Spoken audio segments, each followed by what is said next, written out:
Ho, ho, ho, goat knucklers.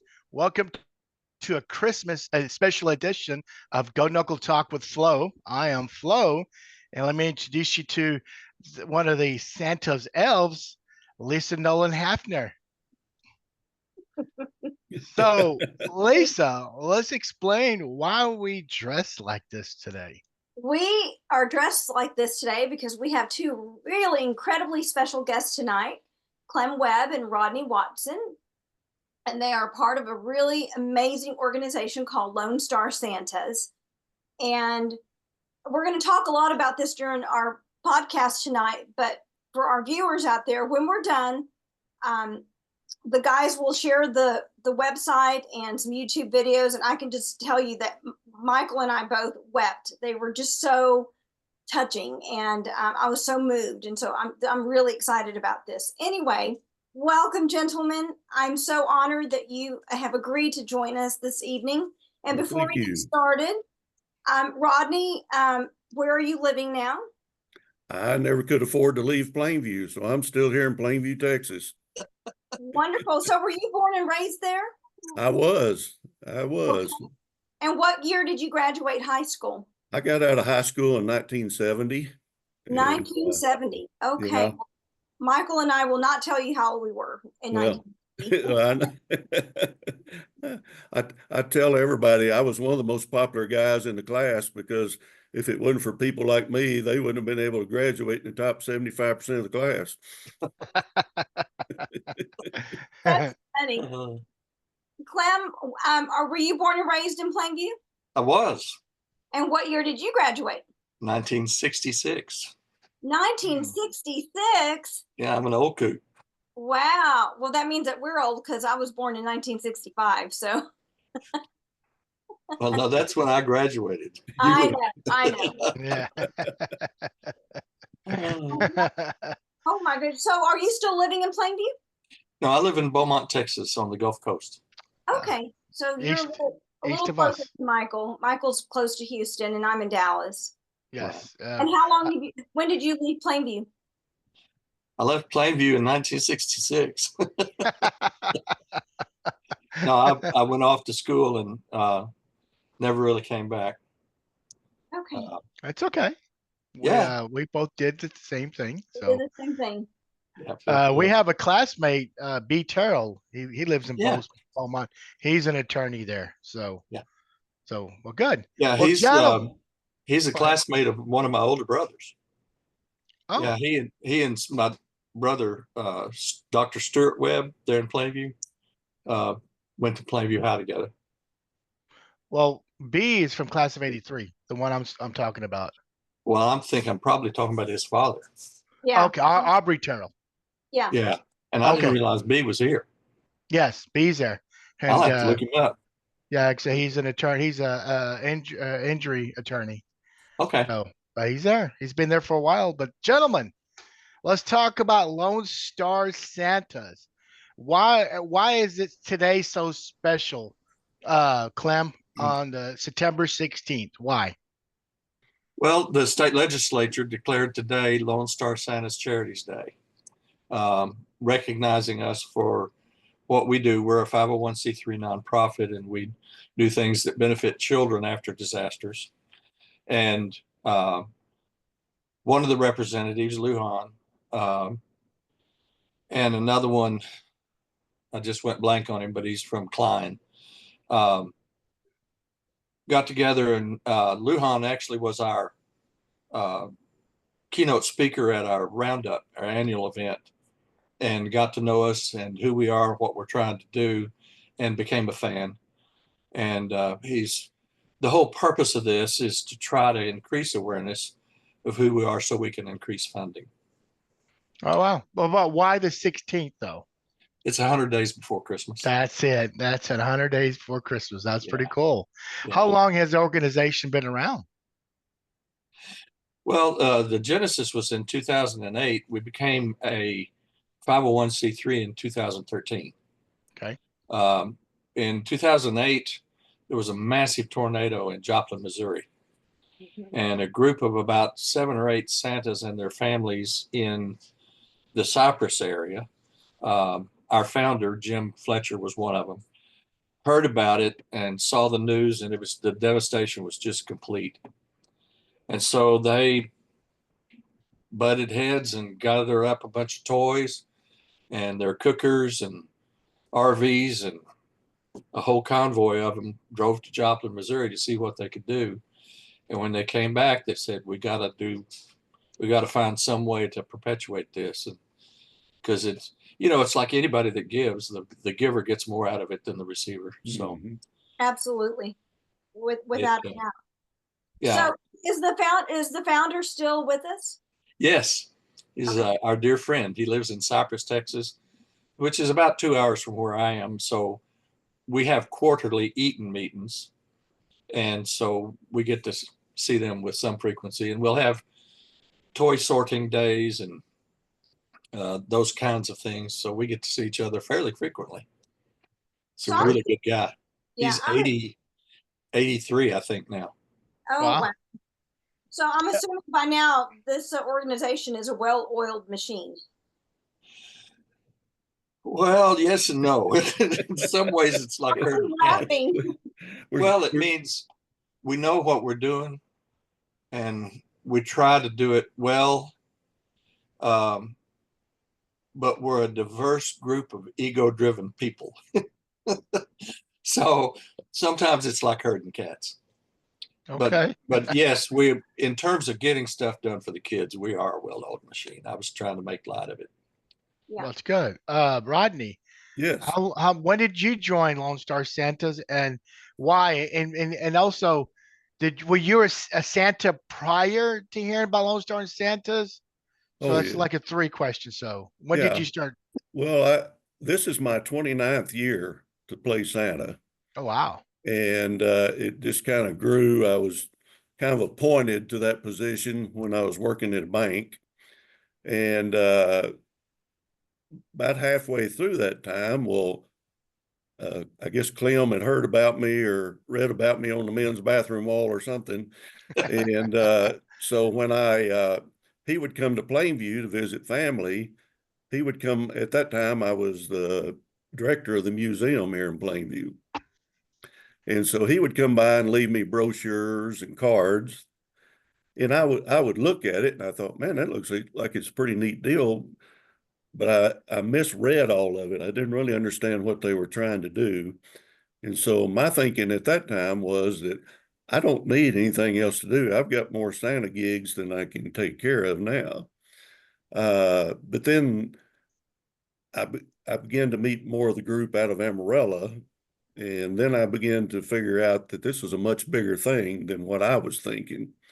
And so I joined actually 3 years ago with the Lone Star Santas. And I have not regretted it at all yet. I mean, I went to the first, what we call a roundup, where we have training, get as many people together as we can. And it was a blast. I mean, we had a great time and I learned a lot, but mostly the fellowship was what I enjoyed. And since that time, well, of course, I've got more involved in the convoy of toys too. And so it all means more to me other than the fellowship. So it's a great organization. We've got a few people around here closer that express an interest. They're doing Santa now to a degree, and they've expressed an interest in it. So I encourage them to join and to come to a roundup so they can get to know people and find out more about what we're really about. Okay. How did you start 29 years ago? I mean, how did you become a Santa? Well, I was a banker then, and I had been with the bank here in town for, well, actually I worked there for 20 years, but our president turned over to his secretary the whole Christmas thing every year. And she turned Hale County State Bank into this major winter wonderland. And she was all about Christmas. And so every year, we had the horse-drawn carriage out in the parking lot.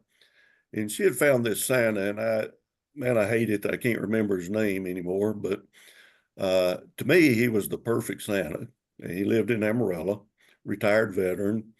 Clem might know who I'm talking about. He drove a white Cadillac with red interior, had Santa on his license plates, and I didn't think it could get more real than that. And so he was coming every year, and to me, I was just always impressed with him. And then a few years later, into my journey there at the bank, well, he ended up having a stroke and couldn't do it anymore. So we went through the process as a bank of trying 2 or 3 more during that time, and it just wasn't the same. It didn't work out because you either have a real heart for it or you don't, and he definitely did. And so maybe taking up too much of your time here, but uh, one night I was sitting in my office, or one afternoon at the bank there, and the chairman of the board brought me a couple of Rod Stewart tickets, threw them on my desk. I said, "Are these for me?" He said, "Yeah, those are for you." And I said, "Well, what's this cost me?" And he said, "Oh, it's going to cost you." And I almost couldn't enjoy the concert, worrying about what it was going to cost me.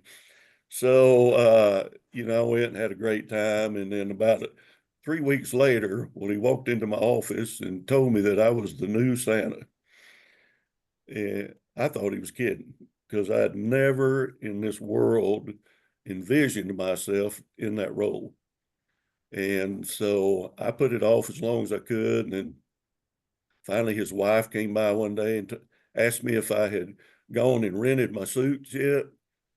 And of course, when she said rent a suit, all I could think of was these horror Santa movies, with the cigarette smoke and smelled terrible and liquor and all of that. So I did not want to get into an old suit like that. So my mom was a seamstress. So, and as an artist, I sat down and started doing sketches, and I sketched and designed my own suit. And then I went to mom, and over the next 3 months, well, we put a Santa suit together. And so that's how I got started. So Wow. I have a question about that. So at that time, I'm assuming that you had not grown this beautiful white beard yet. Well, no, it was funny because I had a full red beard when I went to work for the bank, but that was the old day of banking, and bankers didn't wear facial hair back then. So the night before I went to work, well, the president had a guy call me and ask me how attached I was to that beard. So I knew what that meant. So I shaved it. So I was clean shaven for most of those years. And so that first 5 years or 6 years when I was doing Santa, I was using the fake beard. And Okay. yeah, that was miserable. I mean, that was just terrible. Uh, so Point of correction, you were clean, you were smooth shaven, not clean shaven. Well, I've never been accused of being clean, but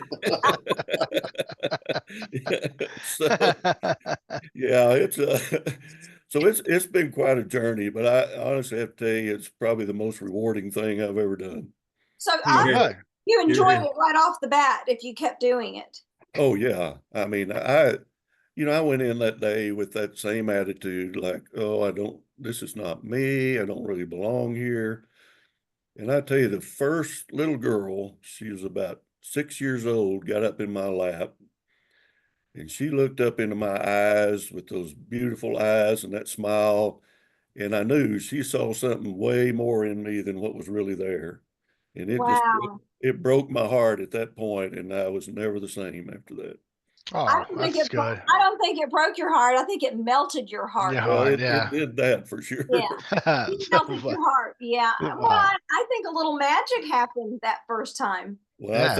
I think it did. That's good. Praise Clem, the Lord, Rodney. what about you, Clem? Well, I'm a professional photographer, and I met a guy in a restaurant who had a beard about like Rodney's, and come to find out he was working at the local mall, and I wanted to photograph him. And so we did, I had a much closer trimmed beard at that time. I've had a beard for most of my adult life for reasons that don't bear going into, but he said, you could do this. And I've always loved kids. And I thought, well, yeah, sure. And then I found out that you could make a little money, you know, a little shopping money for Christmas. And I ended up taking his place at the local mall for 4 years and grew to hate it because of the way the mall treats people. Uh, but I used that as a springboard to develop my own approach to it, using my photographic background and partnering with a photographer colleague. And we do now what's called Santa by appointment. So we do basically what the mall does, but without the long waits in line, without being rushed through, without being high pressure sales, and all those kinds of things. We're about to start our 13th year doing it that way. So, but I had the similar experience, you know, they see you in the suit, they see you all decked out, and disbelief is completely suspended. And to them, you are Santa Claus. Yeah. And there's a very, I can't think of a better word to describe it than magic. Yeah. It's just marvelous. And that's basically how I got into it. And then and then the Lone Star. Remind me again, how did you said you met with Well, how'd you Jim became a really good friend, the founder, but I was in an IKEA store in Houston, and this long, tall drink of water named Morris Flett came up to me just out of the blue, complete stranger, and he had this marvelous, long, straight, you know, mine's all squirrely, curly cues and all that stuff, but his was just straight and so pretty. And he said, you know, you ought to do Santa. And I said, well, guess what? I do. And he said, well, you need to join Lone Star Santas. And so I investigated, and that was 2015, and became a member then with my wife. And it's been wonderful. Went to my first roundup right after that, like Rodney did. And at that point, it was on Lake Conroe. Can't remember the name of the resort, but we were there 2 years in a row, which was an easy drive from where I am. And it was just, you know, it was a lot like coming home. You know, people of like mind with like values, who want to do good, who enjoy giving, who love children. I mean, for me, it's like, what more could you ask for? Right. It's It sounds so rewarding. I mean, yeah. I've got the fuzzies going all in my heart right now. I'm a very emotional person, so Yeah. hopefully I don't cry during this episode. welcome to my world. That's every day. Yeah, I mean, to do something that really impacts kids. I mean, you know, we were all children at one time, and Mhm. when you're an innocent child, the world is magical, and Santa is a big, big deal. And whether you're rich or poor, it doesn't matter. There's, you know, there's still that innocence and that sense of idealism and hope Yeah. and dreams. And those things are real important, that you keep this magic alive for children, and especially children who've been impacted by tragedy, which is so traumatic. Um, I think There's another aspect to it too that goes right along with what you're talking about, and it for some people it gets you to on shaky ground. So you may want to edit this out. I don't know who your audience is, but I've gotten some pushback from people who, for religious reasons, don't like the idea of Santa Claus. They don't dislike kindness and all those things, but for their own reasons, they have a mental block against that. But for me, I try to be a spiritual person, and Santa Claus gives a child their first opportunity to believe in something they can't see. I mean, they can see Santa, but when they're not on their lap and parents are talking about it, and you really need to be good and all those kinds of things, it gives them the opportunity to believe in something. And for me, that paves the way to understand what it means to believe, whatever your religious stripe is, to understand what faith is about. And I really like that. There's a real fine line for me because, and I don't know, I think Rodney will back me up on this. We've not discussed it, but in some ways, when the kid's sitting on your lap, it's real easy to let it lapse into them worshiping you. Yeah. And I don't like that. That's no. So yeah, I work at keeping it light and making sure that it's generic and not me, but I try to point to Christian values because I am a Christian. Yeah. So, but for a real point of clarification, technically we are not a Christian organization. We're an organization made up of mostly Christians, but we have some Jewish Santas, and we lose if we do anything by way of limiting who can participate and all that. Based on that, we could lose our tax-free status. So we work consciously to make sure that we have Christian principles, but we don't require Christianity as a criteria for membership. Okay. Is that more than what you wanted to know? Well, no. That's fine. That's fine. But you mentioned your wife joined as well. So do they recognize Mrs. Santa Claus? Absolutely. Okay. We are an organization of Santas, Mrs. Claus, elves, and reindeer herders. So we have people that are members who actually have live reindeer that they rent out. And people who have assistants, elves, those elves can be members too. And, get in on the fun and the rewarding parts of it. That sounds like a lot of fun. And I want to go back to your explanation, because I think that's great the way that you explained it. Because while Santa is a character, it is a character that represents a lot of different things that are positive, right? Yes.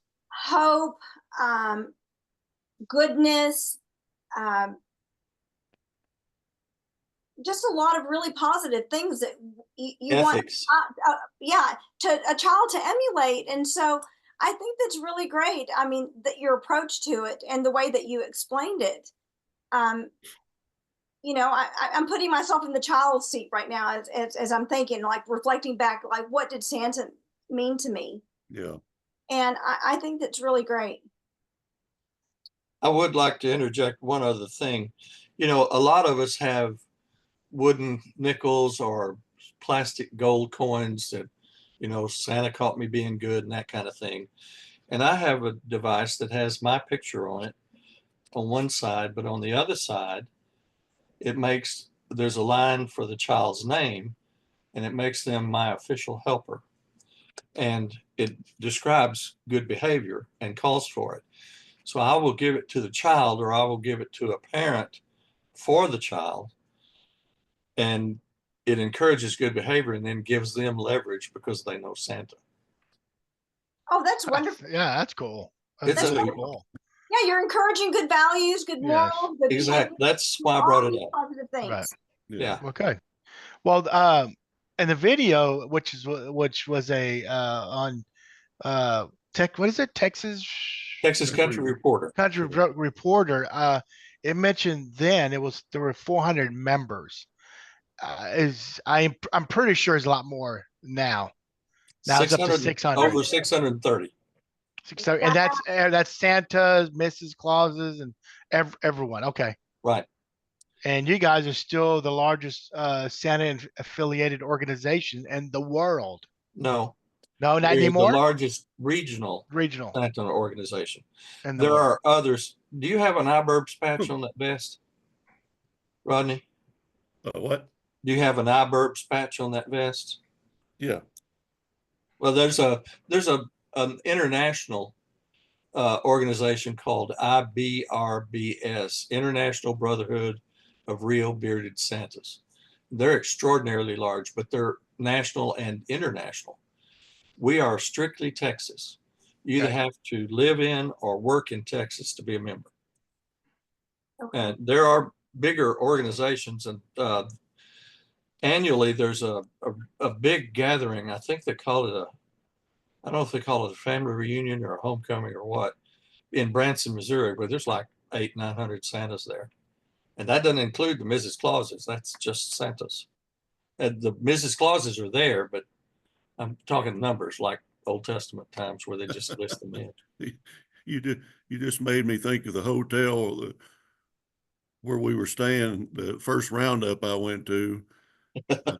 We were staying there, and then all the restaurants we were eating in was just across the parking lot, across this Right. little creek bed. And I mean, when all those Santas broke loose to go eat and everything, you should have seen the looks of that. Everybody in Yeah. Plano was wondering what in the world is going on here. Yeah. Kids would open the elevator door and there'd be 6 Santas standing there, and it was just a lot of fun. Yeah. Were you guys dressed in your suits or just, of course, had the beards? Well, Well, a lot of them had on vests like Rodney has on now. Yeah. Okay. most all of them have some form Or of a red. summer dress, like Clem's got his red shirt and suspenders, and I wear my vest all the time. I've only recently started getting the Hawaiian print Santa shirts, and Yeah. I'm starting to get calls now to do Christmas in July, and so eventually you got to expand your wardrobe. So that's pretty much what everybody does, and then we have a fashion show where everybody goes all out Santa then, and it's some pretty impressive stuff there. Oh, I would like to Wow. see that. Hey, You can gentlemen, come is to there one any? of our roundups. You don't have to be a member to come to the roundup. Oh, okay. I thought it was just for Wow. regulars. No, it's March 14th next year, and it's going to be in College Station. Oh, that's right down the road for me. Yeah. I'm 30 minutes from there. So Mhm. Well, I you live in live in Hempstead. Magnolia or where? No, Hempstead. Oh, okay. I live Yeah. 6 miles north of Hempstead off of Highway 6. I was gonna ask something, but I just went brain dead. Well, I have a question. So have y'all both been to the like the national roundup or whatever? No. I have not. No, It's I an haven't. expensive trip. Yeah, I would imagine so. Yeah, the rooms, with that many people, you have to have a facility big enough. And, you drop $1,500 real quick, getting there, staying there, eating and all that stuff. And this is my primary source of income now, doing what I do. And a lot of people that are involved, it's a retirement gig that they're doing for fun, and they have other retirement funds. And so they can afford to do that easily. I'm not one of them. I remember. Is there an age limit, or can you take them as young as in 20-year-olds or high school Yes. age? Okay. Rodney, have you met Wade Chapman, the Houston area? The name rings a bell. I'm not putting a face to him right this second. Yeah, he's He looks like Santa. well, no, he doesn't. He's that's good. It went right over my head too. He's got a dark brown beard. Our IT guy is named Curtis Greenland, and he works for HEB, and he's got an almost black beard because they bleach them. They'll bleach their beards and their eyebrows and their hair. They're off to the races, and those guys are, I would think, Wade maybe 30. Curtis is certainly no more than 35. Yeah. But then again, we have a lot of younger people that are elves or helpers or whatever that just like the ambiance, or they're children of Santas or whatever. And so it's there's not a large percentage of people in that age category, but they're there. It's pretty diverse. Okay. Well, let's go back to the was it Joplin, Missouri? Okay. Again, referring back to the video, the Texas Country Reporter, you guys have been to 18 catastrophes. Have then been any more since then? Oh, Yeah, yeah. those are old numbers. Yeah. Our current Our mean, current we've done just like 7 list, or 8 here in the Panhandle this year. yeah, we've done what, 4 or 5 up there? Yeah, well, we had the flood, we had 3 Wildfires. tornadoes, we had the wildfires, and There's over 30 now. 32 is God. ringing in my ears. But I was looking for this. It's a brochure, but this is an older version because on the new one there's a map of Texas with the list of all the places where we've been. And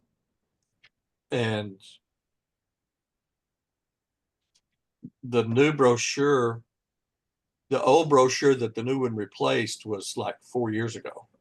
So there've been a significant number that were added. But y'all did Perryton, you did, help me with the Canadian. Panhandle. We did Canadian and Perryton.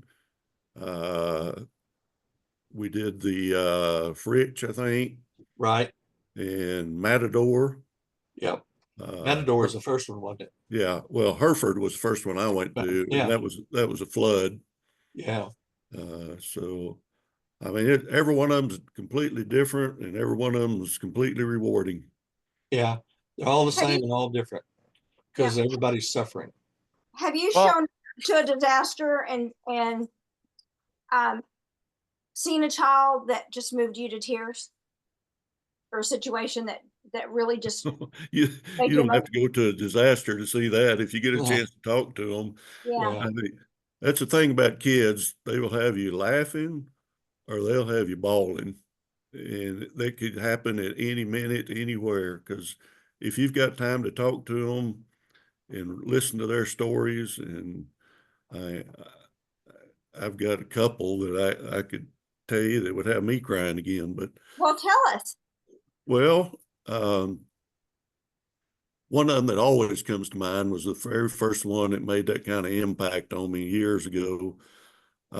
This little girl came and sat in my lap, and I asked her what she wanted for Christmas. You know, most of them all had these large lists of expensive toys. And she said, I just want to see my brother.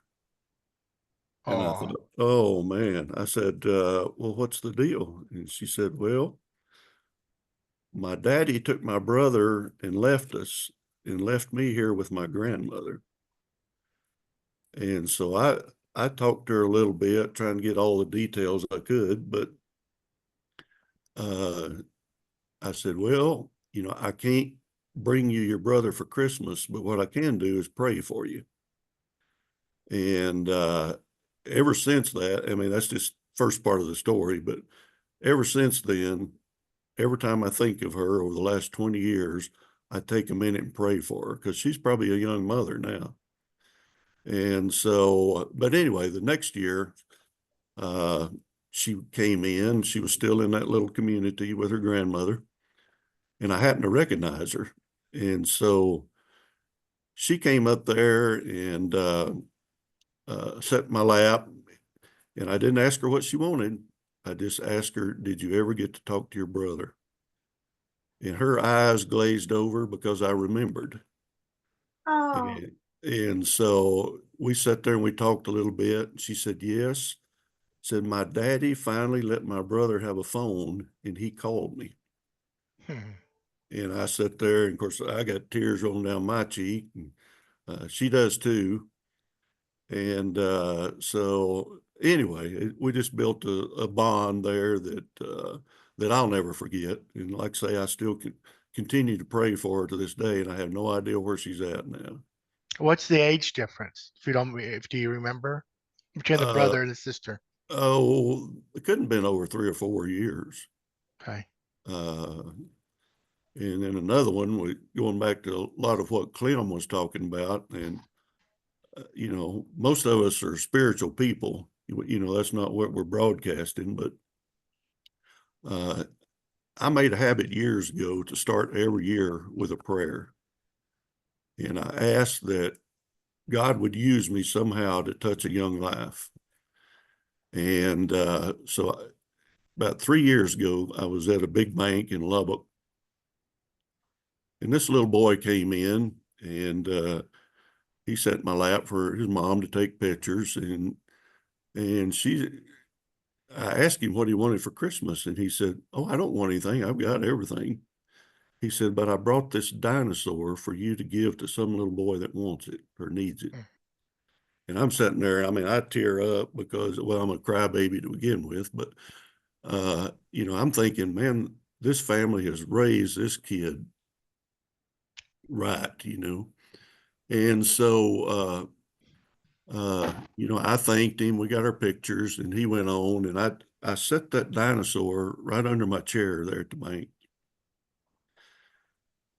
10 minutes later, the very next family that came in, it was a Hispanic lady with a little boy. You could tell he hadn't had his clothes cleaned in probably a week or more. She didn't have a phone to even take pictures with, but she said he wanted to see you. And so I'm talking to him, and I said, "Well, what would you like for Christmas this year?" And he said, "The only thing I really want is a dinosaur." Oh, Oh my gosh. I mean, the floodgates opened, and I said, "Well, just a second." And I reached under that chair, and I knew that God had provided that dinosaur for that little boy Sure. that day. Absolutely. It was amazing. And it's just one of those things. And Clem can probably tell you similar stories. You know, again, they either have you laughing or crying, but you fall in love with all of them. wow. I was very touching. Sorry. Absolutely. Yeah. Well, Clem, you You're want to going to share? ask me to top that, huh? No. Well, let me ask it this way. When you go to those catastrophes, I know that the kids and the parents are very thankful of you guys coming, Mhm. and I'm pretty sure a lot of them express their gratitude.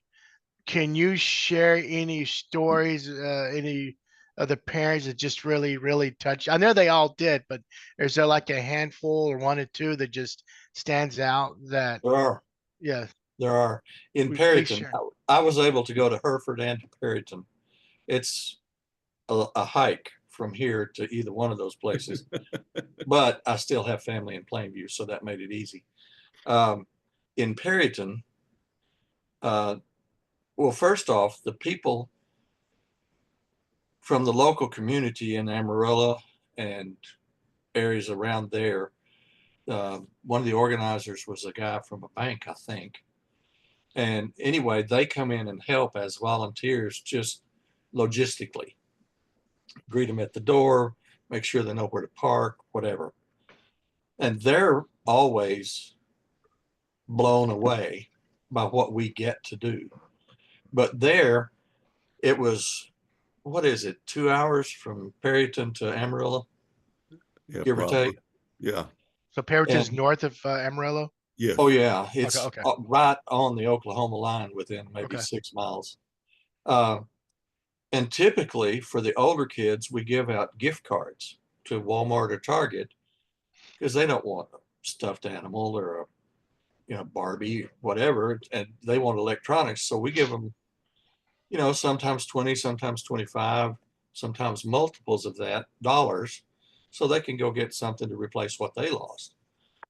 Well, because of the distance to Walmart or Target, because the nearest one was in Amarillo, we created one of our board members, our treasurer, actually, Pauline, created these miniature stockings that were just big enough to hold an envelope like this, a little coin envelope. And it's just big enough to hold a gift card. Well, instead of a gift card, we put $25 cash in there because, make it where it's something that they could use. And this one kid came up and he appeared to be 13, 14 years old. And I said, you know, uh, we had plenty of funds. And so I offered him two. I said, would you rather have gift card or cash? Because we had some Amazon cards too. And he said, well, I'd really rather have the cash so I can help my parents because they lost everything. And that that was impressive to me. Yeah. But in my little business here, we have people who come every year. So you get to watch the kids grow up and that sort of thing. And there's this one family of adult sisters with their mother that well, actually, it was adult sisters with their mother and their grandmother, because the four of them would come and we would do a picture every year, and that became their family portrait.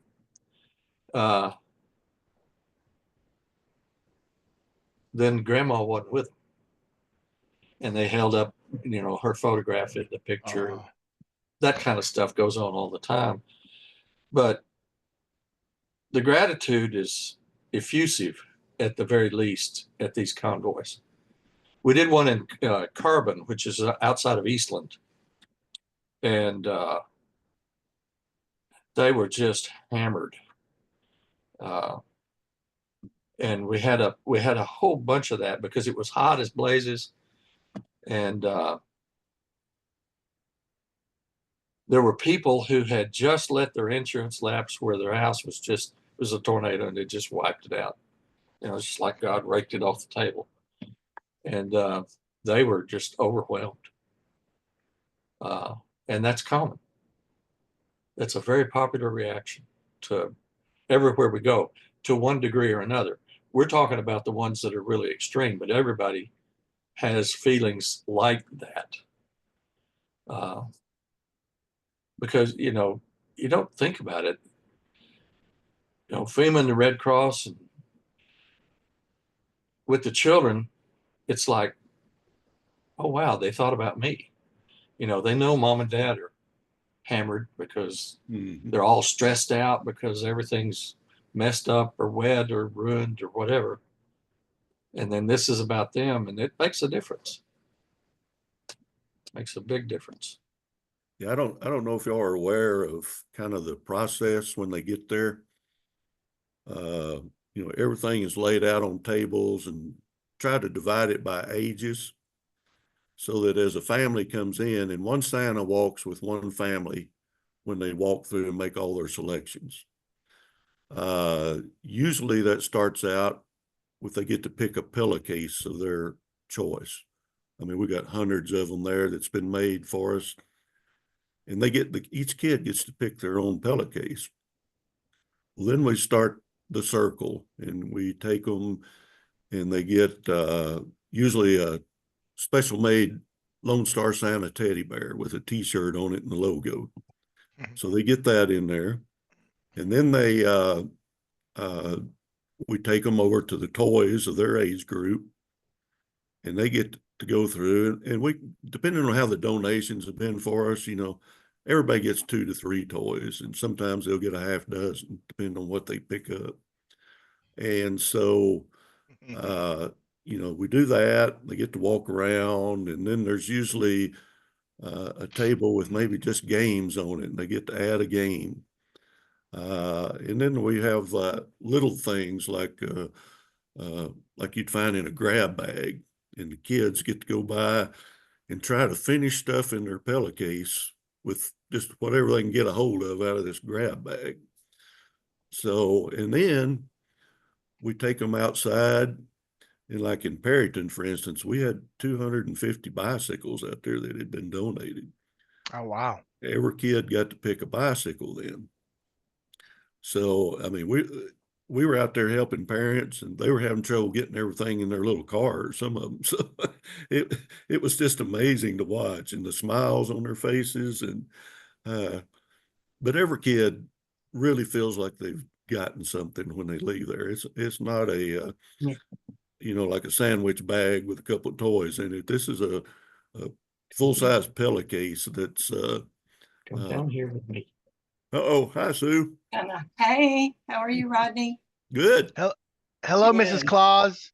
Hey, We can't see you. Can you duck a little bit more? There you are. I'll get down on my knees. Yeah. Hello. She hadn't been on her knees like that since you asked Clem to marry her. A long time ago. Yeah. A really long time. Yeah. But she's Mrs. Claus. Mrs. Claus, where are you from? Plainview? No, I'm from Port Neches. Okay. which is a little town about 20 miles from Beaumont. Yes. Okay. We met at college. Okay. Okay. First day of orientation, 1966, Wow. Your life August the changed. 31st. No wonder you Well, didn't know who's about counting? He cleaning. remembers all those dates. I don't. He's Santa Claus. They remember That's right. everything. Yeah. Right. So, well, that's cool. Well, can I, and you guys don't have to let me indulge on this information, but how much money do you think involves like in one giveaway at one town? I mean, just It can vary a lot. I A know lot.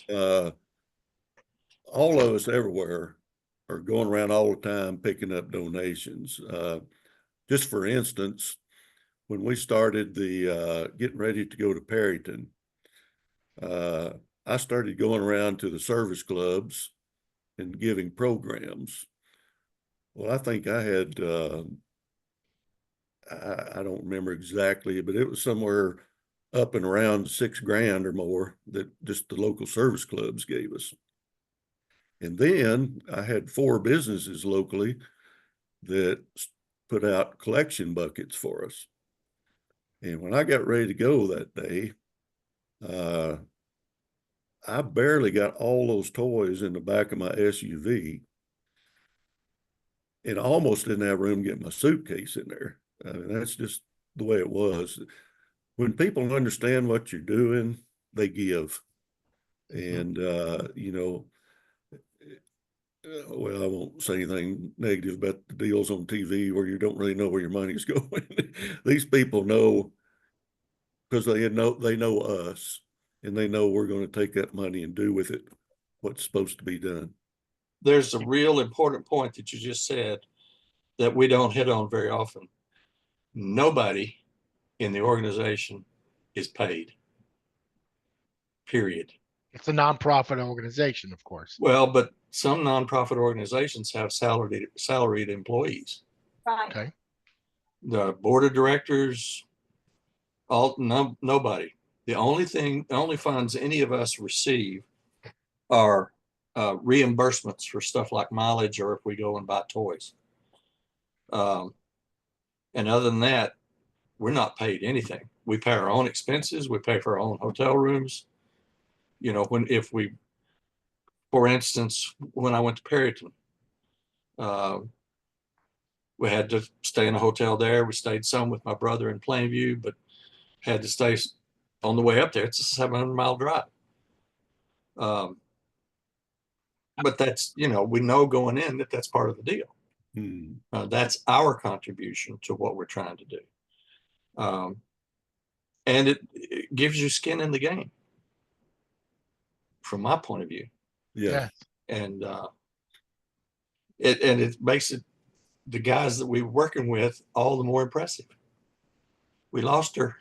Yeah. She'll be back. You mentioned businesses. I assume you have some corporate companies who help every year. Can you guys mention some of the names? Yes, we can. Rodney, you go first if you want to, because I know there's some in Plainview that I don't know about or the pandemic. Well, none of them that I'm really calling a corporate, but it's people I know that I can call on anytime and they'll have a bucket out in their lobby for donations. Yeah. All the major service clubs here have helped. I mean, they love it. In fact, I'm scheduled just from my talks here. I've already been called and scheduled to talk in Lubbock this December to some people. Good. But, people enjoy knowing what you're doing. But when it's something like that, especially when it's dealing with children, that touches people and they're happy to help. And, it may be $5, it may be $500, it's just people do what they can do and nobody says anything about it, judging them for more or less or whatever, it's just, we appreciate the help. Absolutely. And, we'd go out, but there's more. There are actual corporate sponsors, and Clem probably knows more about them. Yeah. The biggest one is Santa's Wonderland in College Station. Oh yeah, that's huge. Yeah, they give us, the first year they gave us 10 grand. And every year since they've given us 15 grand. They have a deal called Cocoa for a Cause. They have some of the best hot chocolate that I've ever had. And they sell a ton of it in 4 different locations in their park.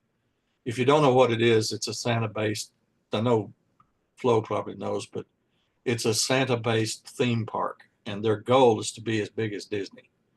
And they grow every year. They got like 3.5, 4 million lights. It's overwhelming. Yeah, it's huge, Lisa. I mean, we drive by there in the holidays. Oh, I yeah. mean, it's Yeah. like the Griswold's house. Yes. The Christmas Yes. family. Yeah. So But they have a deal with about, I can't remember if it's 13 or 16 different charities like us, where we get the proceeds from the cocoa sales for one specific night. And for the last 4 years, that's been 15 grand to throw. wow. But there's a car dealer in Houston. He's now sold out. His name is Tony Gullo. Mhm. Had Gullo Haas, I think. He gave us, over the course of 1 or 2 years, he gave us 30 grand. And there are others that insist on anonymity that'll give us 10 grand at a time. You know, we have an annual operating budget of about 100 grand. And, but the biggest bulk of that comes from smaller donations. Mhm. And, tell you the truth, I'm not sure if that includes the value of the toys we're given.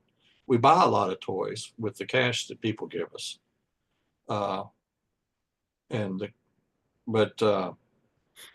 You know, people, Well, I think they don't have limitations when you're talking about children.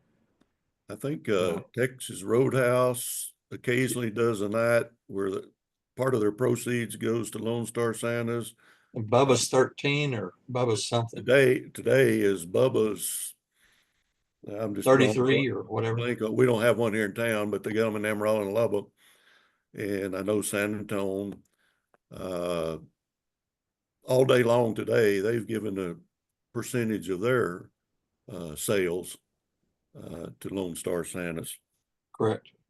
I love hearing people's generosity. And I want to touch back on something you said earlier about, the children, that this is about them, and that, you were alluding to the fact that they see their parents all stressed out and that this is something specifically for them. Mm-hmm. I work with patients that have trauma, and I have had childhood trauma and have studied a lot about what trauma does to the brain. Trauma is trauma, but what I want to share this on this podcast so that viewers out there can understand how important this work is that you're doing. When a child experiences trauma, and it doesn't matter what kind of trauma it is, Mm-hmm. that's not relevant in this case. Trauma is trauma. When a child's brain is still developing, that is a trauma that stays with you for life.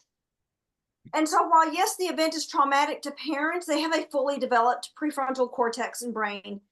So what y'all are doing is something that's far more valuable than giving these children toys and items they've lost. You're helping the beginning stages of them healing this trauma in the middle of the traumatic event.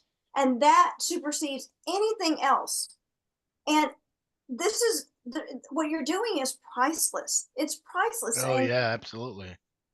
I'm very, very moved by what you're doing, because I don't know that you really grasp how important that is when a child is experiencing that trauma.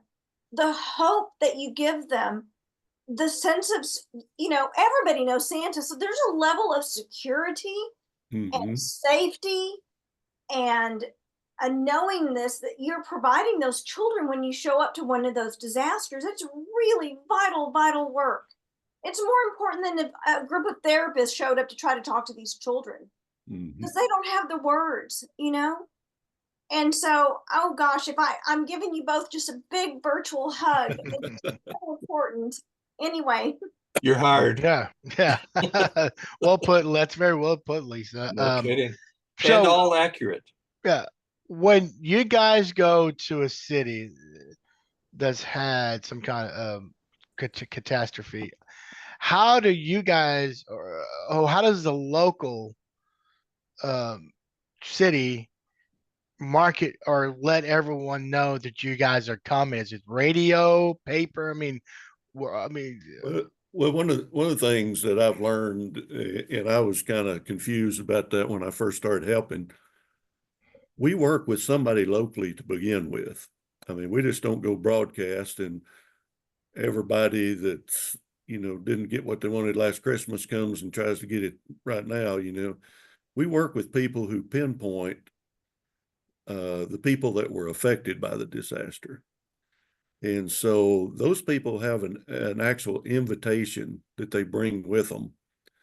And we check the names on the list, or we check the invitation, and you can't be 100% accurate with that, but you can get a whole lot, 90% or better. And so we know all of our efforts are going to help those that really needed it. So it's not a free for all, come and get it. We pinpoint the kids, and we work with locals. For instance, the Perryton, their local Toys for Tots group was helping us. And they were running around as fast as we were, unloading bicycles and setting up tables and all of that. In fact, when we left, I think we had like 40 bicycles left, maybe, and we left it with their local Toys for Tots so that they would have them the following Christmas. So, I mean, we appreciate the help, and we couldn't do it without somebody local helping us with that.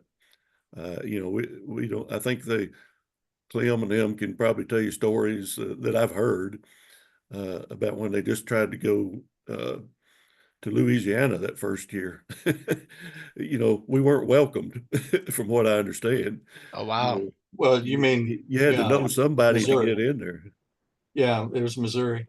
Yeah, Missouri. Well, and what you said is absolute truth. And the hard lesson that we learned was on one of the first convoys that I coordinated.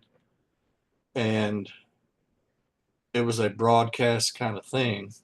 There was a small town on the river bottom on the state border, and the only public building in town that was not destroyed was the new high school. And so just about everybody in town was affected. And so we invited them in through the school. We worked through churches and schools and the people who have contact with the children to know, or the families to know who's in need and who's not. Well, we had one family that was about 5 different members that came through the line multiple times, and they filled up their car with toys and then left and sold them on eBay. So henceforth, we made it a point to be a lot more discriminating in how we came up with who gets to come. Because people, good and bad, people are people. And so it just requires us to be good stewards. And the way we've learned to do that is by going through schools and churches. Yes. Yeah, I was going to ask you that. Who do you guys contact? Is like the city, or is you saying schools, churches? I mean, who in that town? It varies from situation to situation. The most successful convoy that I've ever been part of was the one where Texas Country Reporter came. I think because they were coming, we had more Santas show up. Yeah. But for whatever reason, they were there, and I'm grateful. I mean, there were like 80 of us. But we had a lot of kids come too. But the superintendent of schools was there, and because of a variety of unhappy accidents, it was 2 years after Hurricane Harvey, that we held the event. And the superintendent down there is Dr. Mark Porter, and he's my friend through other circumstances. And I learned that there were still families living in housing that was literally tar paper walls, and you could see through to the dirt on the floor. And so I got good and bent out of shape of that, because that was, Harvey happened maybe a year before COVID. So during COVID, we didn't do much at all for obvious reasons. And it ended up being 2 years. So he helped us identify and even offered to bus them in if he had to, because, you know, Port Arthur's pretty spread out.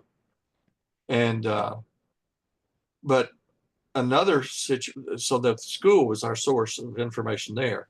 A lot of schools don't want to, for privacy reasons, don't want to give out information about the students. But in Round Rock, there was a tornado that cut through town and affected 850 households. And it's just a difference in mentality. The city, at their own expense, published and mailed 2 mailings of postcards to each of those addresses saying, these guys are going to be here. If you've got children, bring them and come on down. And so we had a whole host of people there, and we had 54 people show up. Mhm.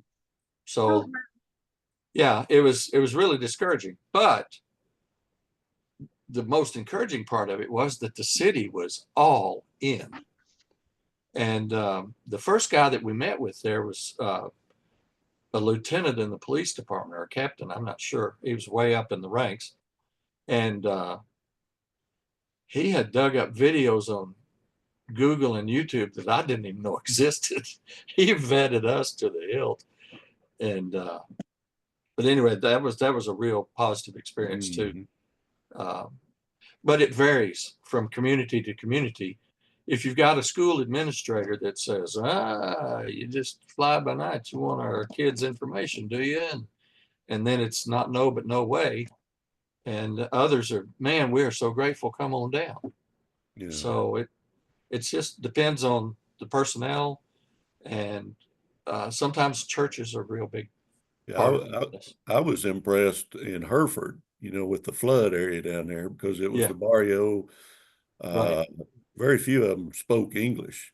Correct. And I sure didn't speak Spanish, and I get in trouble if I tried to.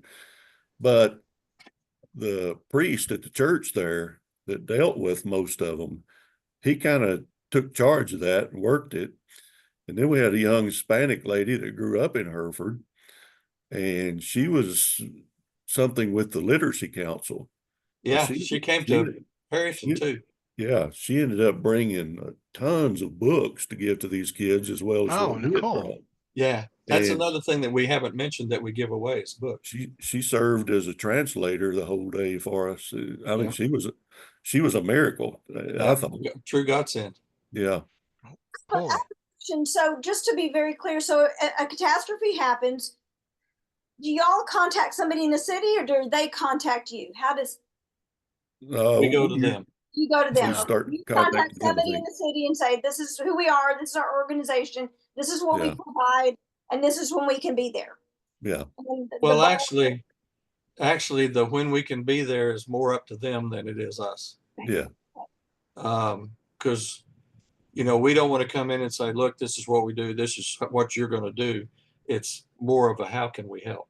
Yeah, so And you're what there, works for you're there in you. service. You're there. How can this is what we Exactly. provide, how can we serve you? Exactly. Yes. Okay. Okay. What about food? Is that like is any food served? And if it is it donated by locals or? Very I mean, I often. assume this is an all-day event. Yes. Yeah. You guys get hungry. You Go guys are ahead. Santa. Tell them about Hereford. Yeah, Methodist? we had one of our members from Amarillo that made plans, and he brought a big grill. I mean, we cooked hot dogs out there. We did the whole event outside in a park, and he sat there all day doing hot dogs. And so everybody that came, was fed. And then I know when we were at Perryton, they were having some kind of event close by there, and there was 2 or 3 food trucks out there. And then so I mean, you just do what you can. Canadian, I don't remember if we had food at the event or if we just ran out and ate afterwards, because it didn't really take us as long. I mean, one afternoon and we were done. Yeah. In Canadian. The only one I've ever been to where we actually had to buy food was in a little community outside of Nacogdoches called Cushing. Mm-hmm. And one of our members, who's pretty well heeled, just quietly went off and bought a bunch of chicken. Yeah. And but that's the only time I've ever been where we had to buy food. Very often the people in the community that are helping us help the community will provide Yes. victuals. I've never gone good. without eating. I know that. Yeah. Clearly I haven't either. Well, when it's time to go to a town and the toys, is this something you guys purchase at at that time, or do you guys have a warehouse stock of toys? Both. Both. Yeah. And who Right. has the? I mean, that's got to be a lot of work to purchase a lot of these. Yeah, it's an ongoing thing. It is. Yeah. I know when I loaded up, as I said earlier, a whole back end of my SUV with toys that was donated to me. And that was only a small amount of what ended up being there, because the convoy of toys, Lone Star Santas, at this point, I don't know how many, Clem probably knows how many trailers we own, but we keep them kind of in different regions so that they're constantly being loaded year round. And so we stay as ready as we can, but it's, you're never quite ready when something happens, but we just do our best to be ready. Yeah. We have 4 Absolutely. trailers. We have one in San Antonio, one in Cypress, one in a little town called Point, which is northeast Texas, and we have one. Do y'all keep it in Amarillo? Amarillo. Yeah. We have our founder in Cypress has a big barn that used to hold their RV, and we've got a bunch of toys there as well. And there is a warehouse in Waxahachie. And what we generally do is we get the donations, and when an event arises, we look at our inventory and then buy toys to fill in the categories that we're short on. We always have plenty of Barbies because that's easy, they're inexpensive, and people give them to us a lot. But some of the other toys, we give away a lot of sports balls of every stripe.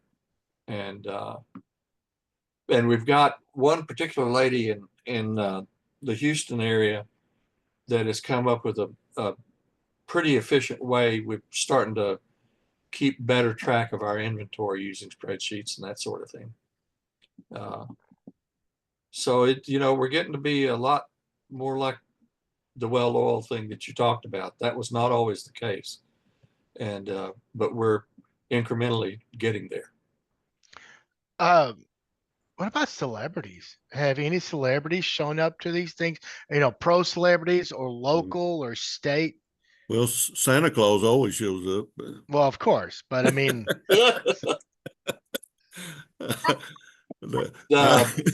we have some like, government people sometimes. Yeah, I'm a legend in my own mind, but nobody Somebody else call me. Yeah. We've had Santa celebrities come and be our keynote speakers and all that. That nobody would know outside the Santa community, but guys that have been instrumental in making things better. But usually it's state representatives or something like that will sometimes come. Okay. And as a matter of fact, it was one of those guys that called for this day to happen. You know, he said, we got to do something to help raise recognition. And how about we do this? And he got with the other representative's name is Harless, Lujan and Harless. Harless is in the Klein area, which is just outside of Houston in the Tomball area. And Lujan is out San Antonio way.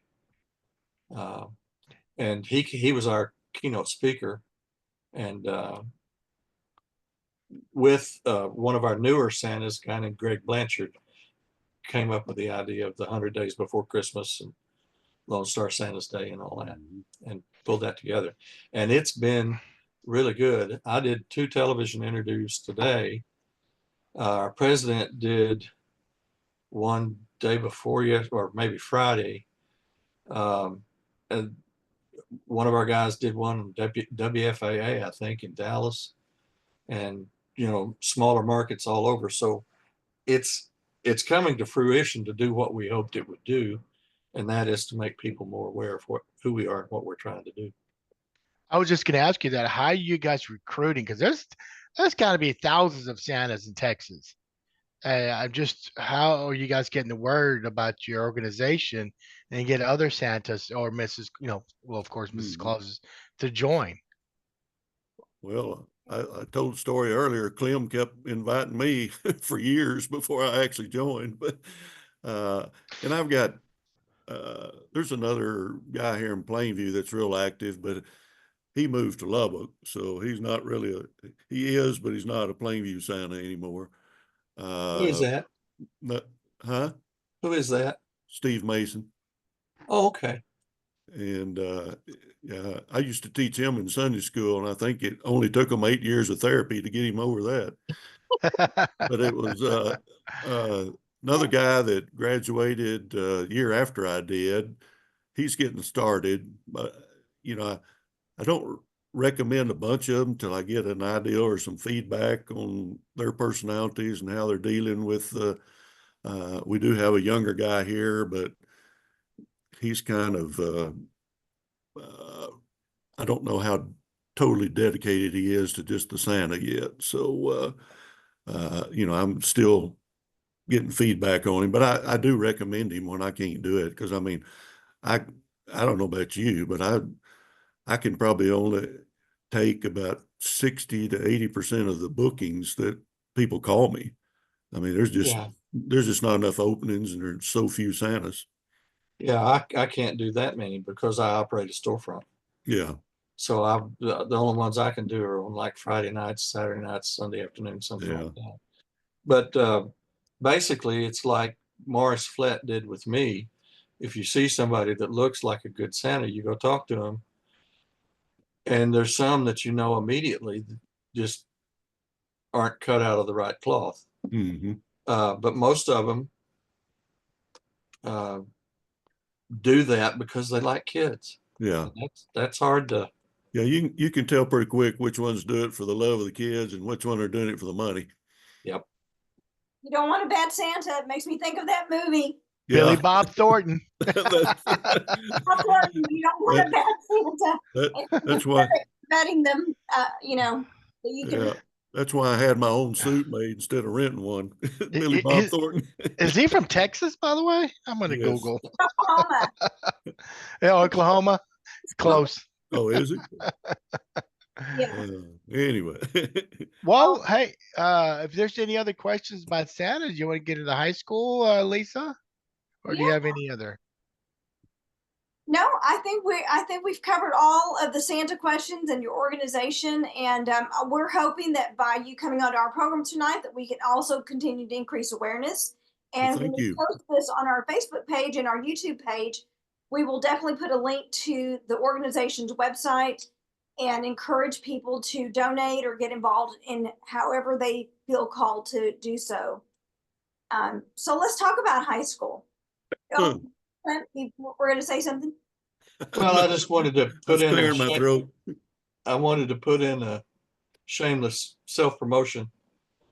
When he was talking about us going to lunch when we were in Plano, in order to tell the story of what we do, I wrote a children's book called Too Many Santas. And it tells the story of what we do and who we are through the eyes of a little girl that goes through the process with her family. That's wonderful. Anyway, Is your book available on Amazon? no, I'm working on that, but there's another book out there with the same name. Oh, You know, it's like when you go to the mall and see more than one Santa at different malls. That's the approach that they took. Mostly I did it for historical reasons, just so we would have what we do in written form, and also to have something to give to my corporate clients. Mhm. Okay. So it was a vanity project. I'm not looking to make a bunch of money off of it. Okay. That's wonderful, though.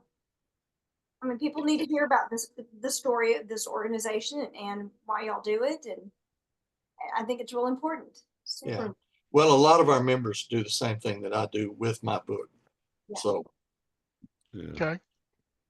Well, high I'd be- school, gentlemen. I'd be interested in hearing about Clem's high school. He was Yeah, 4 high years school. ahead of me, so I remember seeing him, but I never got to know him. So my claim to fame was that I rode the Pine Posse for a long time. yeah. Tell us about that. I played basketball during the time when Ronnie Parrott was there. He was a year older than me.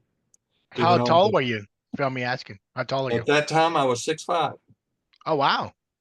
I'm not quite 6'2" now. This will take its toll. But I played with you may know Roland Saul. He was DA over in Hereford for a while. A whole bunch of good guys, and I never started a varsity game. Got to play a lot, but I never started a game. Clay Woods was in my class. He's long since deceased. He had pancreatic cancer, but he was about 6'8" and just strong as an ox and a really good player. But we had a lot of fun. And I was in the a cappella choir. And, you know, that old Church of Christ stuff will teach you how to sing parts. And, you know, I had a little group called the Diamond Tones. Oh, nice. What genre of music was it? What kind of music was that? It was a real eclectic mix. We did a lot of folk, a lot of Christy minstrels, pretty obscure stuff, but it was Dub Putnam, Van Perry, Gary Page, Kathy Rogers, and Phyllis Mooney. And we played a lot of gigs all over town. Clem told me all 500 copies are still available if you want one. So. Was we never recorded. Clem, was OT or Chief the band director then? O.T. Ryan. OT was okay, because I know Chief was band director for a very long time in Plainview. Mhm. Prior to Actually, OT became director while I was in high school. Chief was there, I think, when I was a freshman. Okay. Maybe a sophomore, I don't know. But I had a lot of really good friends in the band. Why was he called Chief? I mean, I don't even know his real name. I just know it's just Chief. Because he was the head dog. I mean, and there wasn't any question about it. Do you remember his name? I do not. Yeah. Okay. I'd probably dig out my yearbook and find it. I don't know. Yeah. But So what did y'all do for fun in 1966? look for trouble. I mean, we grew up when we had Gibson's, the Fun Station, Fifth Street. Where did you guys do? Well, Jimmy Dean had the putt-putt on Fifth Street when I was there. My brother worked for him. I have a brother that's just 2 years older than I, named Pete. And he was actually on the team that went to the regionals. They lost to Haltom City in basketball. But we would go to the Trio Rebel, which I think is an Arrowhead now. I don't know. No, So, the Arrowhead was added 2 blocks down. I don't think it's anything anymore. Yeah. Yeah, probably not. No, they don't. And none of us were had enough snap to realize that those women were gay. It never even occurred to me. But we worked a lot. My father was an optometrist, but he kept farmland so we would have something to do. And I had 5 older brothers. And Oh, wow. yeah. I haven't heard of the Trio Rebel in a long time. I remember as a child, my mom and dad talking about that. Yeah. Cherry vanilla Dr. Pepper with coffee cream. Woo! Yep. Oh, Good Lord. stuff. Yep. Yeah. What kind of car did you drive back then when you were in high school? My senior year, I got a 1966 Dodge Coronet with a 383 and a 4-speed on the floor. Wow. It with a 4-barrel carburetor, and it would fly. But my dad owned the land in the building where the doghouse was. At one time, we had 7 Dodges because each of myself and each of my brothers had one, and my mom and dad had one. So how often did you get tickets? in my lifetime, No, then with that fast no, car. back then, I got a warning one time. There, I can't remember the name of the road. My brother lives off of it just now. It goes on the back of the golf course from the airport. Third Street. Third Say it Street. again. 3rd Street. Doesn't sound right. But anyway, it was late at night, and I was coming home late from a date, and I was doing about 80 back there, and the cop stopped me and just gave me a warning. It scared him. He thought I was going to end up. He's going to end up scraping me off the pavement. But one time I was about to get stopped, and when I graduated high school, there were 7 or maybe 9 Hispanic people in the whole school. And one of them was my friend, and I can't think of his name, but I had been stopped for rolling through a stop sign. I didn't know why I was stopped at the time, but he pulled up, whistled at the cop, and peeled out. So the cop chased him and saved me wow. from the ticket. And anyway, there were some good guys there. Played a lot of basketball. That was back then you could do year-round basketball, except you had to stop at a certain point during the day for UIL or whatever. Sang in the choir, went on a lot of trips with the choir to various contests in Lubbock, and made some really lifelong friends. I still keep up with Phyllis Mooney and Van Perry, and Dub unfortunately died about 5 years ago. Boy, he could sing like an angel. It's just blue-eyed soul for the suburbs, man. Mm-hmm. He was so good. Now, did Jimmy Dean graduate from Plainview? I don't know. He lived in Seth Ward. He dropped out. He didn't graduate. Okay. Yeah.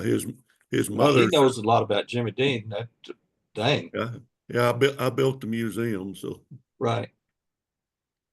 Yeah, Jimmy was tired of school. He never considered himself a student. Yeah.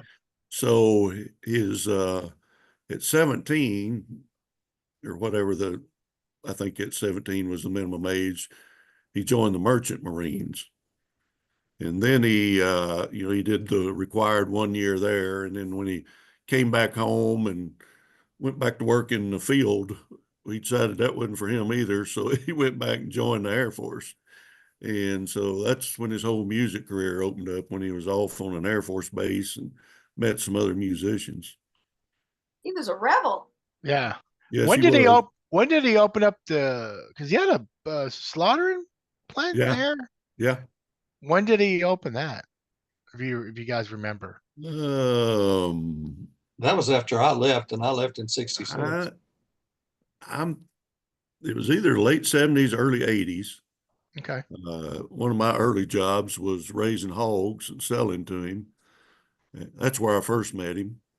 And then our paths crossed several times over the years. And I ended up writing him a letter one time when I found out I was leaving the bank and going back to Wayland, or going to Wayland and going to take over the museum. Well, I wanted to do some local Hall of Fame exhibits. And so I just sent him a letter and asked him about donating some photos and maybe a hat or something to go in the exhibit. And so he and Donna called me one day when I walked back in from lunch at the bank, and we had the best conversation. And I was trying to explain to him, I was fixing to leave the bank and go out there and what I wanted to do. And there was this kind of awkward silence there. And I said, well, do you have any questions? I need to explain anything. And he said, Rodney, how much is this going to cost me? And I said, well, Jimmy, I didn't call you to ask for money. I said, I'm going to have the money to do the exhibits. I said, I just want to make sure I've got photos and stuff where I can actually tell your full story.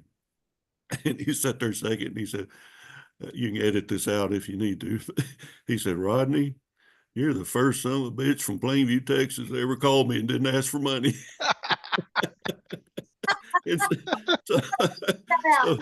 So after that point, we had a great friendship. He called me every once in a while. I mean, so I worked on the initial exhibit at the museum, and then he ended up giving Waylon $1 million after I did that exhibit. Yeah.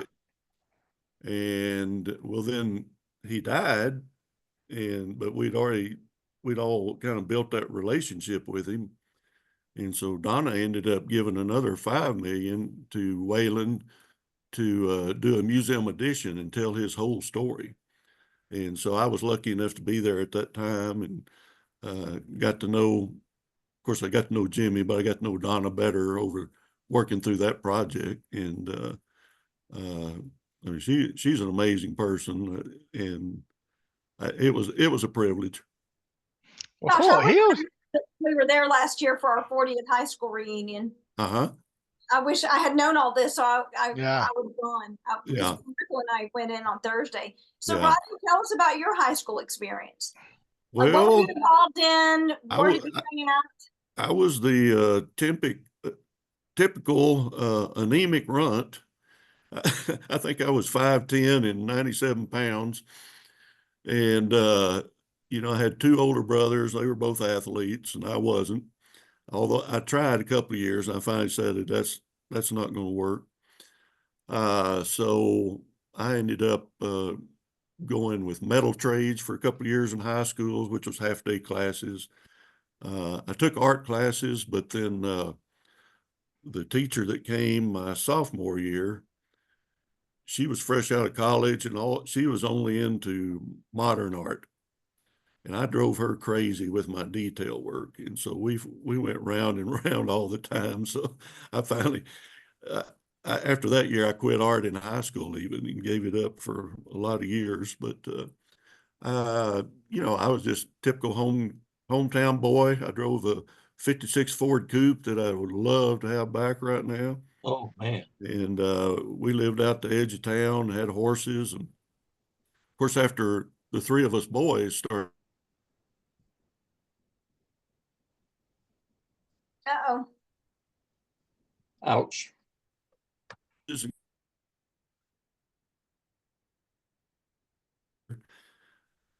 Made that permanent impression on me. I'm a cowboy for life. Can you back up 30 seconds? You froze for a little bit. You start after three of us boys and repeat. Yeah. We had horses growing up, and then when all three of us boys got our driver's license, of course we had a younger sister, but us three boys, Dad come in one day and the horses were gone.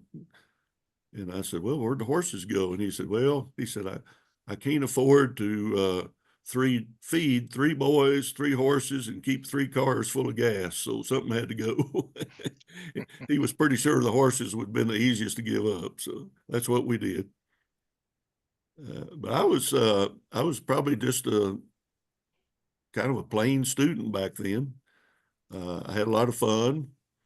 I never was a standout in anything, maybe with my art, but that was a short-lived deal. And so, I just loved people and enjoyed being wherever the action was. Were you in band or choir or any? No, hadn't got a musical bone in me. I can't even keep a radio on the station. So it's just kind of just one of those deals, our family wasn't Right. musical, and so we were all artistic. And so that was kind of where our endeavors went. But of course, back then we were just mostly interested in having fun. It wasn't until years later we got serious about life. Is that some of your art in the background that we see behind you? Yes. Oh, it's incredible. Yeah. Western artist. That's Wow. all I've ever really wanted to do was paint cowboys and horses. So, yeah, of course, I didn't start till middle age, even at that, and only in probably the last 12 years got serious about it. And, How did you get involved with Kenneth Wyatt? well, Kenneth was, I don't know, you probably remember the 10 in Texas. They were a group of cowboy artists here that did a book, and I have the book. I was selling men's clothes at the time. And Tom Warren, who was one of the group, came in and bought a suit from me for an open house and an art show or book signing. And so he just started inviting me. We was talking, and I mean, I was a pretty sheltered kid, I guess, because I had no idea you could make a living with art. I mean, that was just a foreign concept to me. And so I started following that group around to art shows, and then Kenneth being up here as close as he was to Plainview, well, I would go up there. And then later when I actually started out sculpting first, and Kenneth was doing all my sculptures at his foundry. And of course, years later, when I got a little bit more serious about painting, I made up my mind I wasn't going to do anything else till I got comfortable with paint and color. And so I went up there one day to talk to him about, because Kenneth was a kind of a trendsetter. He did his own prints forever.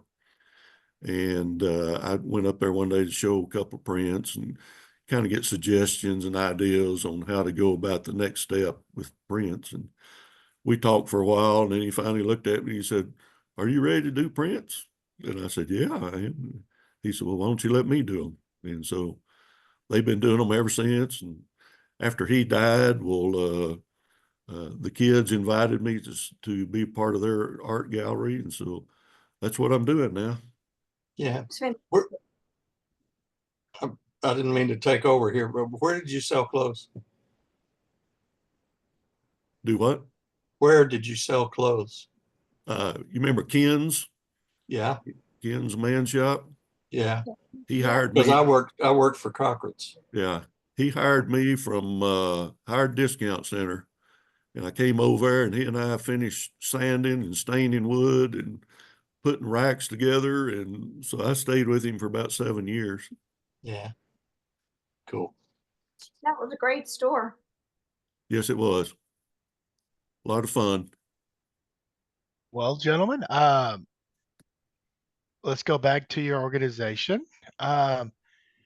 You want to go ahead and give the people the website and hopefully I will. I'll donate money, and Yay. and where can we donate money, and how what other ways can the public help? You want to go first, or you want me to? Well, I'll let you, Clem. This is more you've been working with this longer than I have for the donations and things. Well, the simplest way is to go to our website, which is lonestarsantas.org. And there's a series of buttons like any website. And there are 3 different ways to donate, either to the general fund, to the building fund, or to the Convoy of Toys. Convoy of Toys is my bailiwick. I co-chair that committee with a guy in Point, Texas, where one of the trailers is, named Bill Gaston. You can, if you know of a member of Lone Star Santas in your area, you can give toys like we described earlier. You can persuade your business, or a lot of places today, like Bubba's 13 we mentioned, Chick-fil-A will do it for all kinds of groups, where they'll give a percentage of their sales if people use your information when they come in on their specific giving night. Or Bubba's 33 actually had a situation today where if you brought in a flyer that was printed that you could print off from Facebook, they would give a percentage of their ticket. So there's lots of different ways to do it, but the simplest is through the website. Okay, and the website explains all these different ways of participating. Okay. Yes. Well, Well, it does. The website does not go into doing a toy drive or anything like that, but it does give you the options of if you have a specific way you want your money to go, either to build a central building facility to store the toys, or to provide money to buy toys for a convoy, or to just go into the general fund to let us decide how to use it.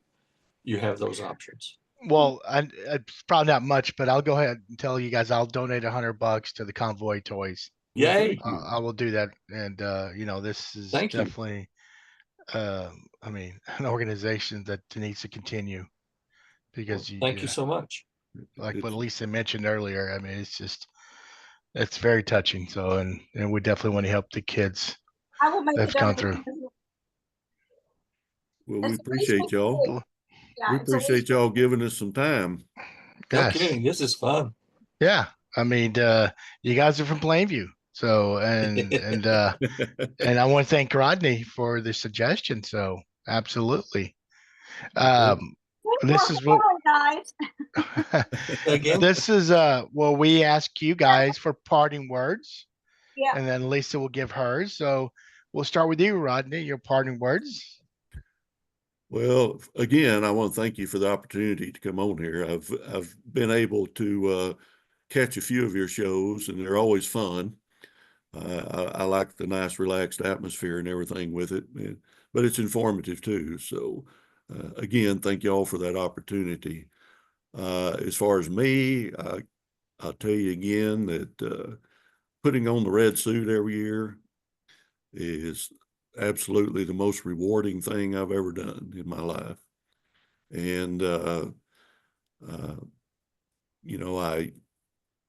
as I said earlier, the kids will have you laughing or they'll have you crying, but it's an emotional roller coaster when you're dealing with kids. And I always feel like if I can do anything to leave a positive experience with a kid and a memory that they can treasure for a lifetime. They may not remember who I was, but maybe they remember going into a store one time and Santa was there.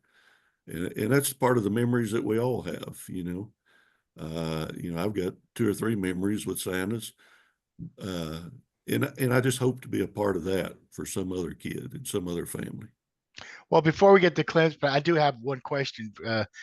Have any parents come up to you and say, I was a kid and, when I was a child when I first met you. Yeah. Have any parents come to you guys and Yeah, I had, there was a kid going to Wayland out here at college and he was working out here at a lumber yard.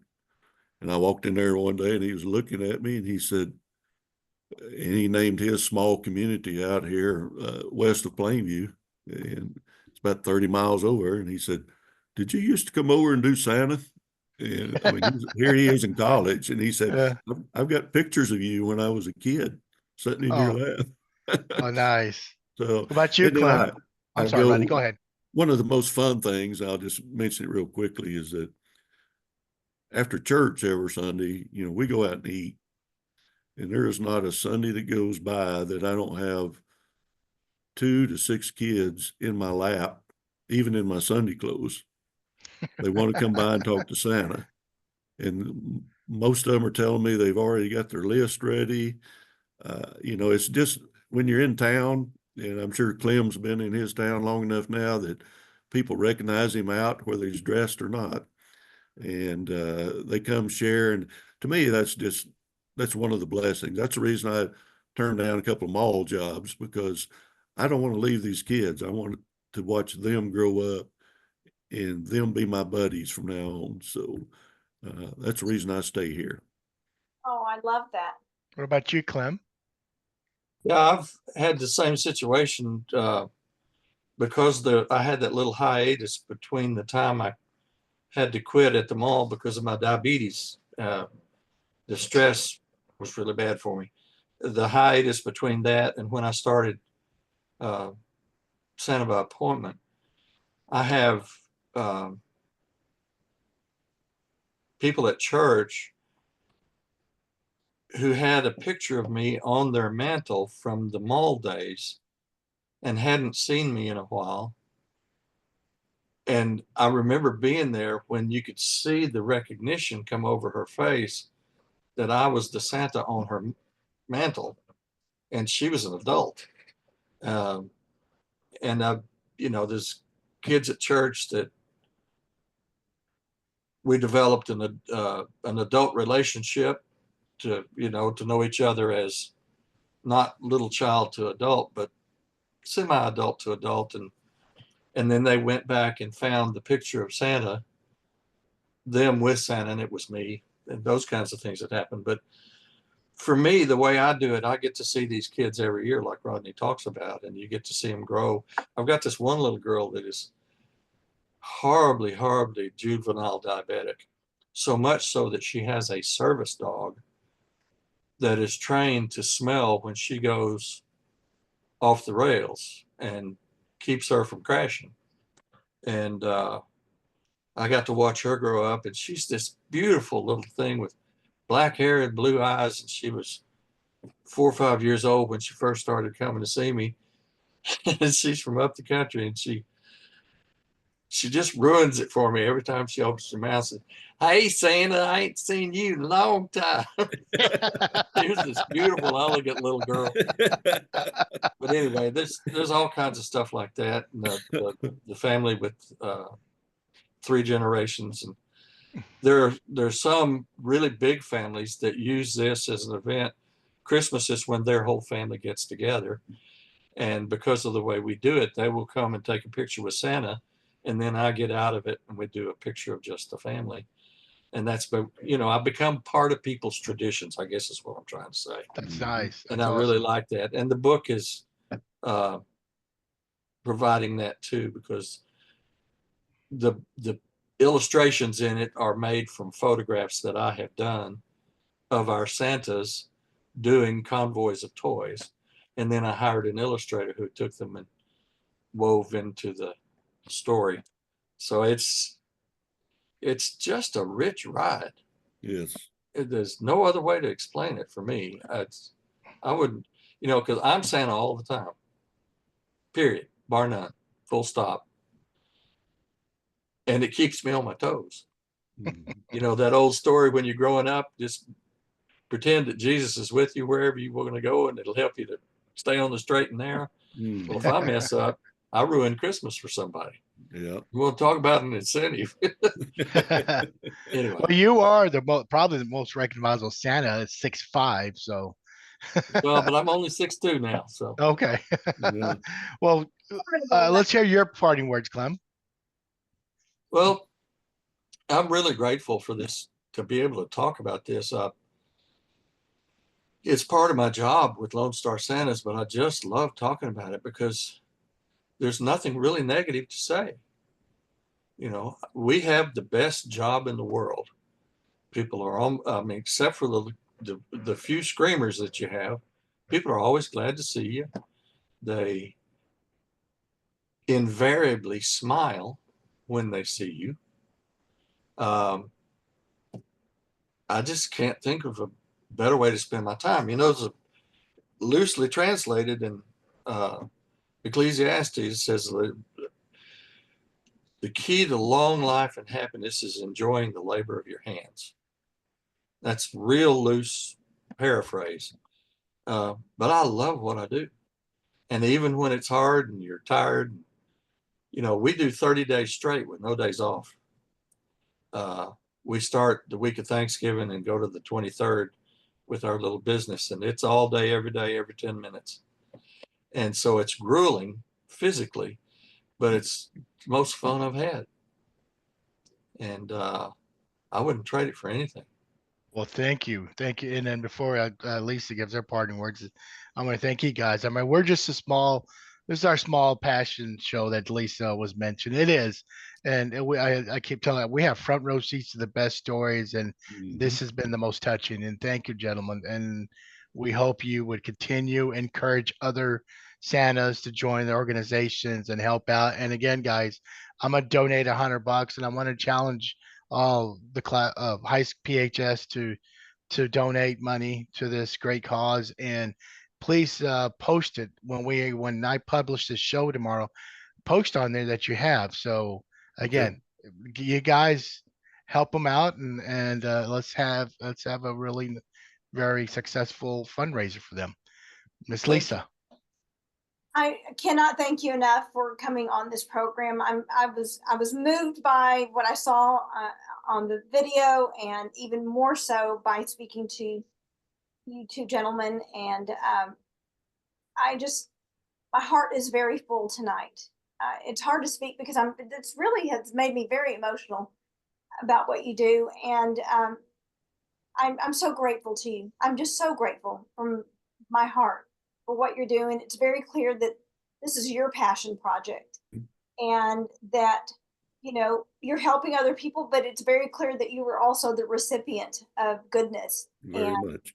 a lot of love, and you're being rewarded in all sorts of different ways. And I'm so grateful to both of you, and I love what you're doing. Thank you, thank you, thank you for doing what you do, and I hope you get to do it for a long, long time. And I hope that I get the privilege to meet you in person someday. Maybe I'm petite. I'm only 5'1", so maybe I should be an L.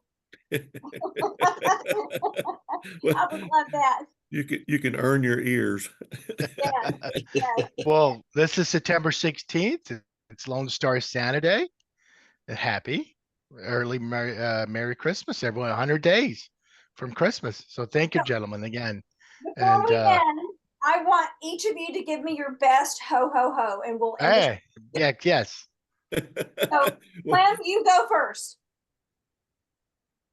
I really don't do that.